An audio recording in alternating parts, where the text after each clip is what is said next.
So you guys are looking for the best settings inside of Call of Duty Mobile. Maybe you're looking for something that has to do with lag or graphics and you're looking to improve your frame rate, make your game smoother. Maybe you're looking for something to improve your aim a little bit with your settings in that department. All of that's going to be covered in today's video, and we're getting started right now. Walk up with my toolie, what they do?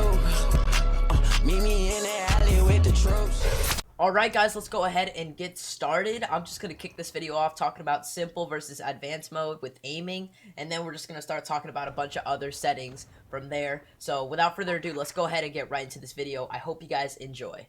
Simple mode versus advanced mode. If you guys don't know what it is, first off, simple mode is what's called auto fire. Basically, you don't actually have a shoot button. If you put your crosshair over a target, you're automatically going to start shooting at them. I would not recommend simple mode just because it's a little bit irresponsive and it's not like instant. If you have advanced mode, anytime you hit the shoot button, you're gonna shoot. So it's just very consistent. And then for the shooting mode, this might be a little bit confusing for some of you guys. Basically what it means is, so you guys know how you have two shoot buttons, right? You know, there's this one right here, which is what people like to call the left shoot button, and then there's this one right here, which I don't actually use, but this one's called the right shoot button. So keep that in mind. The right shoot button and then the left shoot button. The reason I know it's the right shoot button is because it has this little like extra circle in the center of it. I can make it so you guys could really see. It kind of has like this extra circle. That's how you know it's the right shoot button. And I'm just going to make it so the button hides so I don't actually see it. But basically what this means is when you have something on ADS, you have the check mark next to ADS. When you hit that right shoot button, it's going to automatically scope in for you. And if you have something on hip fire, it's going to just, when you hit the right shoot button, it's just not going to scope in for you. And you have to hit the scope button manually. Now, these settings don't actually matter for me. Like, I could literally put these on all hip or all ADS. Since I don't actually use the right shoot button, I only use the left shoot button. So these don't really matter for me, but for most of you guys, especially if you play with only two fingers, you're most likely going to be playing with the right shoot button. So you're going to be moving your finger around to spray somebody, and either you're going to have your thing on ADS, basically the second you hit that shoot button, your gun is going to start scoping in and firing. But if you hit the button and you have it on hip, then that means that your gun will fire, but it will not scope in. So I would recommend, if you have the right shoot button and you actually use it, I would recommend keeping all of these on hip fire except for shotguns. I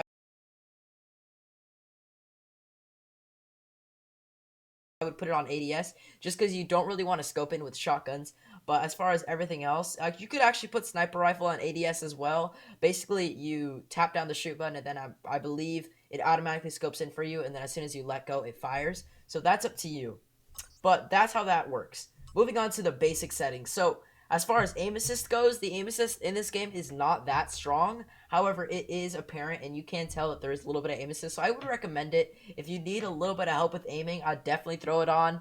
If you snipe a lot, I would probably turn it off just because aim assist is a little bit annoying when you're trying to snipe. But you could still snipe with aim assist on. So I would overall just recommend keeping it on because it does help. Quick one from prone, I would recommend it. Basically, if you're proning on the ground, it's going to make you start sprinting really quickly. If you have that on, compared to if you have it off, you might start by walking and then starting to sprint. So I would just keep it on.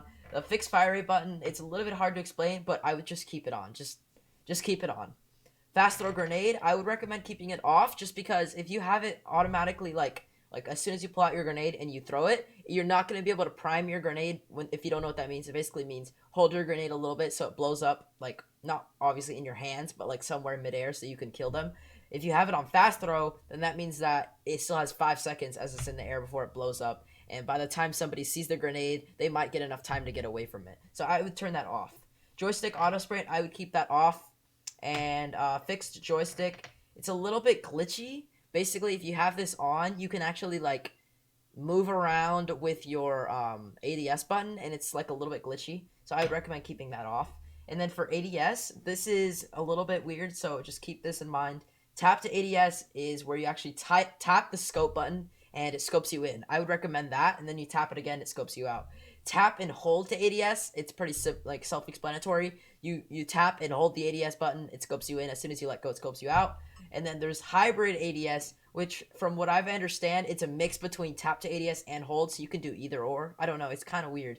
And then double tap to ADS, you just double tap. But I would recommend tap to ADS. That's always the most consistent.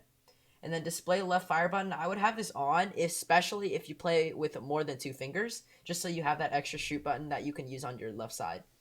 And then slide while running, I would always have this on tap crouch while sprinting, because if you have hold crouch, then there's really no point in sliding because it's going to take so long because you're holding down the button just to slide. So I would recommend having it on tap crouch. For always sprint, I would probably have this either checked or have it at 100 sensitivity. I have it at both. It doesn't really matter. As long as you have it checked, it's basically 100. So basically, always sprint means if you move your button forward or backwards, or to this, actually, you can't really sprint backwards, but if you move your button forward, you're going to sprint. You're not going to walk. There's just no way to walk. So I would recommend sprinting just because you want to always sprint. And if you do have it off, then you're going to start with a walk and then you're going to go to a sprint as you hold it on. But you want to be sprinting at all times. So just keep it on. For gyroscope, this is personal preference. Basically, if I move my device around like this, it actually looks for me in game. That's what gyroscope does. It messes me up sometimes if I attempt to use it for fun. So I would recommend just keeping it off. But if you do have a phone, especially because phones are lighter and you can move around with it easier, like physically, then I would keep it on just to test out, and you might like it. But it's personal preference. Invert horizontal gyroscope and invert vertical, I would just definitely keep those off.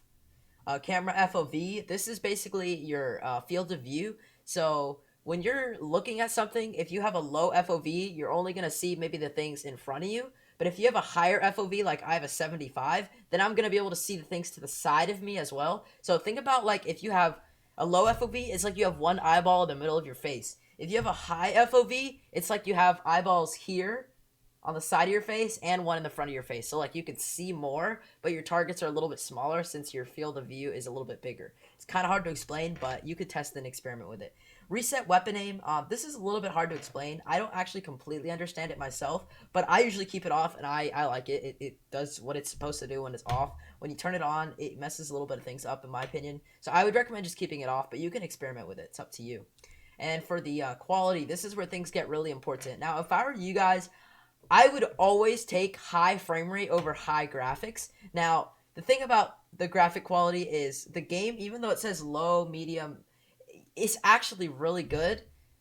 Medium, you think it wouldn't be the best graphics, but if you actually see medium graphics, at least on an iPad at least, I assume a phone looks great as well. But medium graphics look great. High graphics look great. I usually run high graphics. The only reason I put it on medium graphics was because I played for like 5 hours yesterday and my iPad was getting really hot, so I decided to turn it down to medium. But I usually do play on high graphics.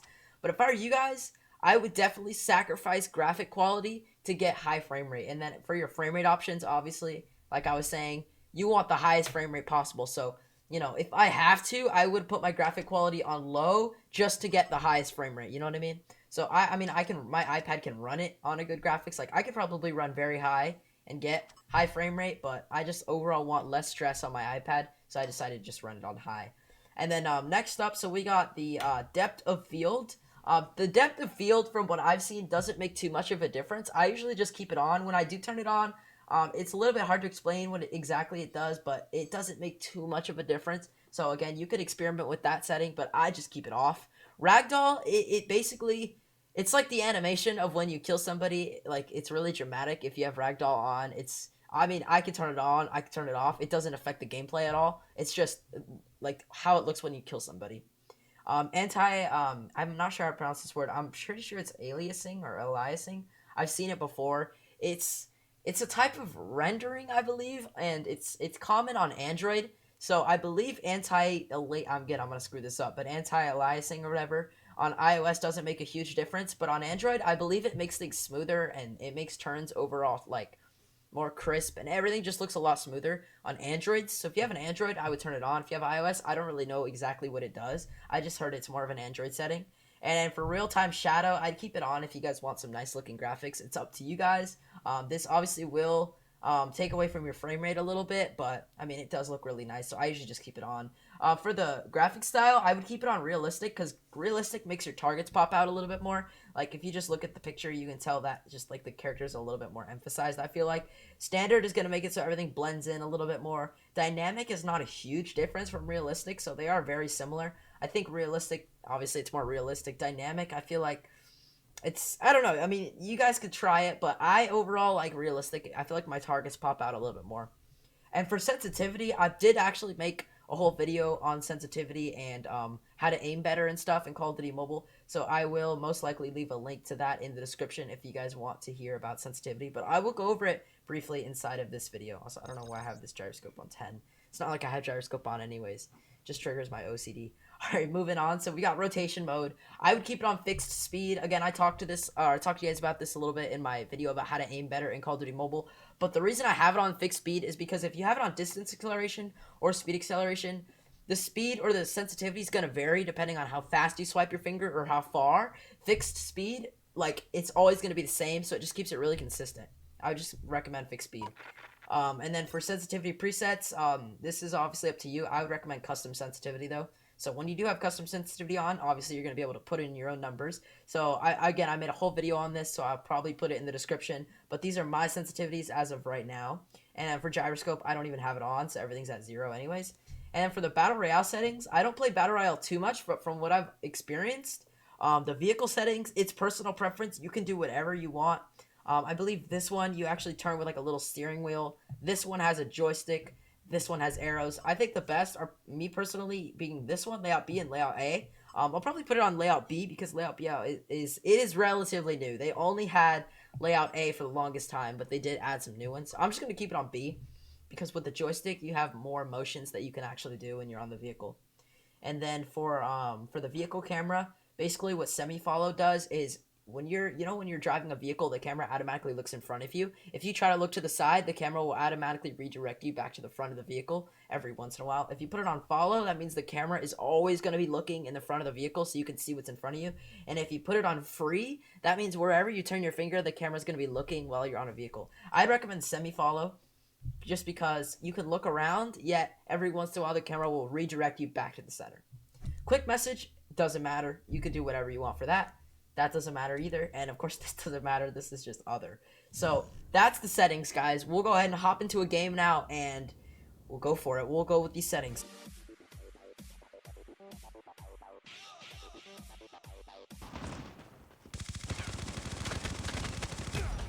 Changing mag! Cover me! Enemy down!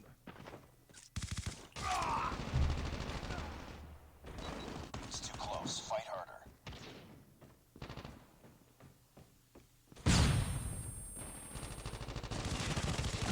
Tango down! Boom! Headshot!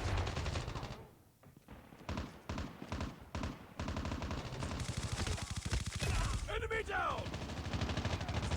Enemy in sight! Recon ready for deployment. Ready to jam enemy UAV. Reloading!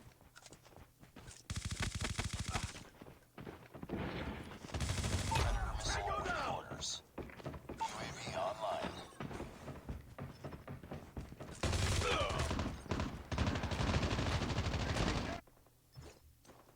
Friendly Predator missile inbound. Counter UAV is up. Good work. UAV online.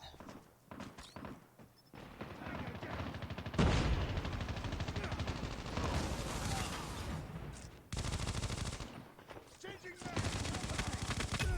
Reloading! Cover me! UAV Target recon down! standing by. Repeat, UAV recon is standing by. Ready to jam enemy UAV. Predator missile on standby. Got shot! Predator missile inbound. Enemy down! Counter UAV up. They're blind. UAV online. Target Objective down! almost complete. Keep it up. Changing mag! UAV recon ready for deployment. UAV online. Enemy down!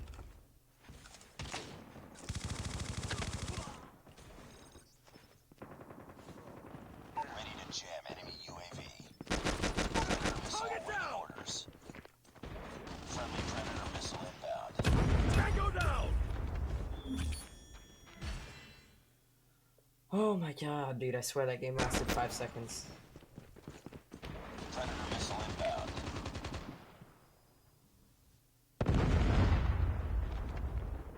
Mission accomplished. Alright, Good work. jeez.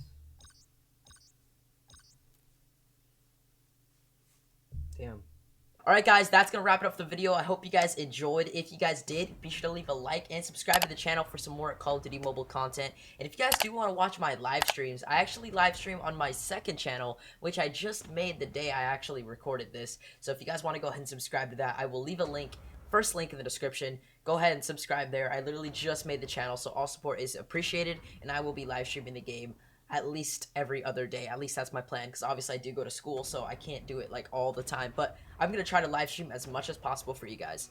And anyways, that's it. Hope you guys enjoyed the video. See you in the next one. Peace out.